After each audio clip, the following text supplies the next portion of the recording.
So, good evening, ma'am. This is my uh, assignment from earlier na activity ko lang naman. So, I should start now. So, first we have here the AppJSX. We have here import navbar from the component navbar nga nabutang diri. And all of the components tas i-import diri sa atuha AppJSX. So, as we all know, na pud gihapon gibutang atuhang app CSS nag-import diri sa ibabaw kay kana siya nga single nga import line is mo'y murag nag-satisfy sa external nato nga CSS nga requirement since kay ang pag-style man kay ni kuno sa iyang kaugalingong file rather nga gihimong inline like nga katong imong gi istorya last time aw ganihang last lesson. So makita nato diri we have here ang registration form kay wala kayo siya i-props diri kay mura siya mag-manage mo siya gihang kaugalingong data internally with kuan use state nga makita nato niya dili pareha sa navbar o sa footer nga mag-receive siya og data gikan sa kani nga file app.jsx. So next is registration form. Okay.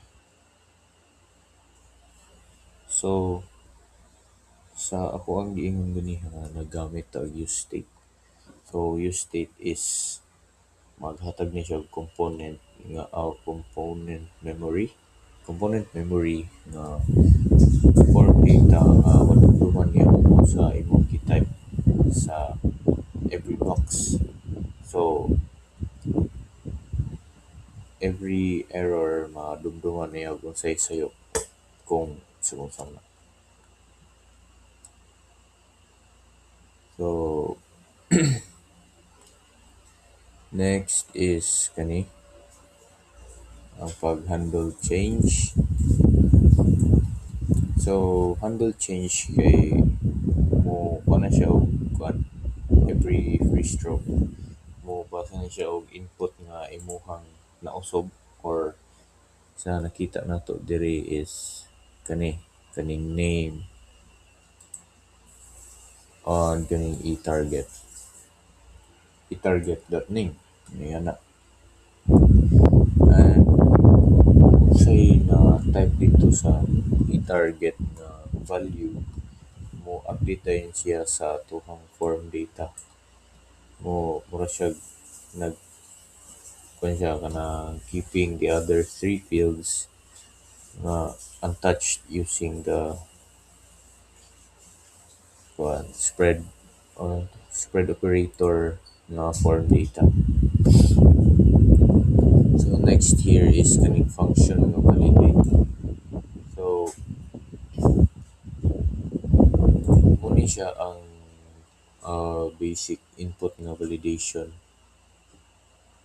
nga assignment nga gi-ask nimo sa each field nga na-check nimo one at a time mga empty names or badly formatted na email, mga short passwords and mismatched nga confirmed password.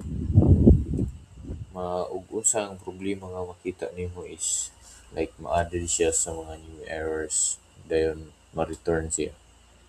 So pareha diri form data.trim.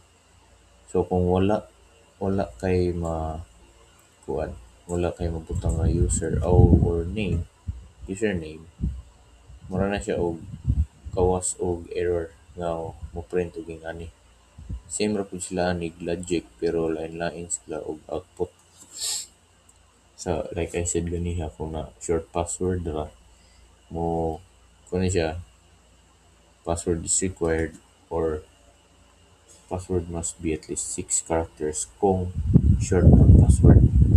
Then, if sa confirm password po, if dili mo match ang imong password sa confirm password, magkawas niya siya nga output. So, next is ang function handle submit. So, kaning e.prevent default, mura na siya mo stop sa browser default behavior nga mo reload bitaw sa page pag submit nimo.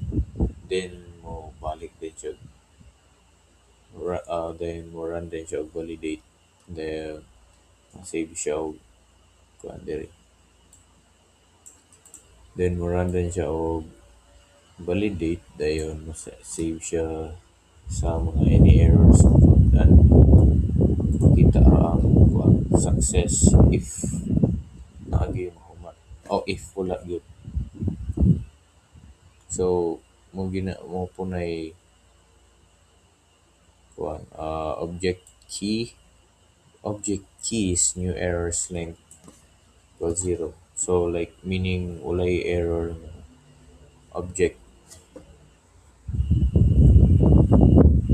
lagi walay error nga object or empty ang errors object.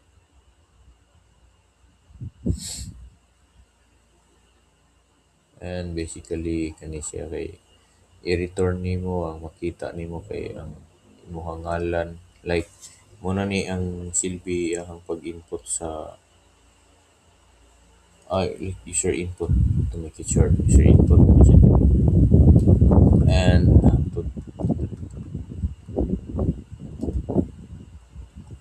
so next is atuhang footer. Basically gamay ra kay siya. So silbi probably mo ni ang pinaka simple nga component nga kuan. Wala siya state or nor logic. Or siya naghatag siya og years. Dayon ang site nimo nga name and kuan mga naghimo nimo as props and gidrop niya into a sentence. So like both values are set in kuan sa app.jsx here.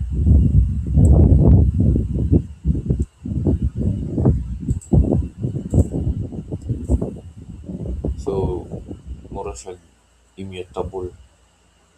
Ay, no. Ano yung immutable siya? So like changing the year only kuan mo require siya kung i-edit nimo ang one line sa tibok project. So here ang atuhang usbon ano yung usbon of 2030. Let's see, save na to. Tani mo diri ang 2030, which is makita nimo diri sa ubos.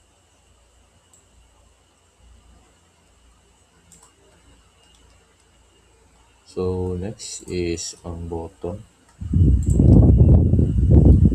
Basically more ni siya. So we have here the function button text on click, like atong nakon ganiha mo yang atuhang mga parameters yana. So kani sila is type button o kaning variant primary are like atuhang default props. Kung walay mapasa sa iyang value or data, kuan these values are used dayon kuan automatically. So here kaning reani automatic na sila mga kuan. So here we have here the class name. So the backtick string na kani is mo siya mo build og CSS class dynamically. if kaning nga variant is primary, then the class mahimo siya og primary kani, which mumatch siya sa CSS.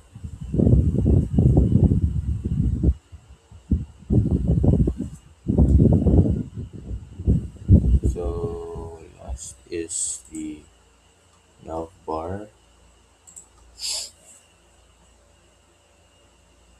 So we have here the navbar. So dere function navbar tas ang iyang prop name o properties name. Nagingalanan na ito site name gikan diri sa app.jsx. Yes, kaning diri site name app. And next is kaning sa diri. Basically, mura ni siya og navigator o navbar gani kay kita siya diri. So like sa atong pagsabot H1, of course, display gani siya sa sulod sa H1. So kanang mga links below kay mga hardcore text since kani nga lab wala pa man pud naga-require og routing, so nagamit ana aron makita ni. Pero wala ni siya i-function, kuan dili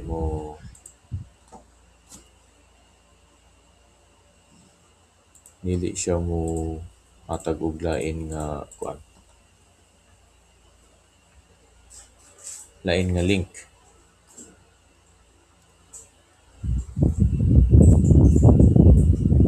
So I guess that's all. Medyo wala ka na ako na dinig, pero I think that's all. Thank you and have a good evening.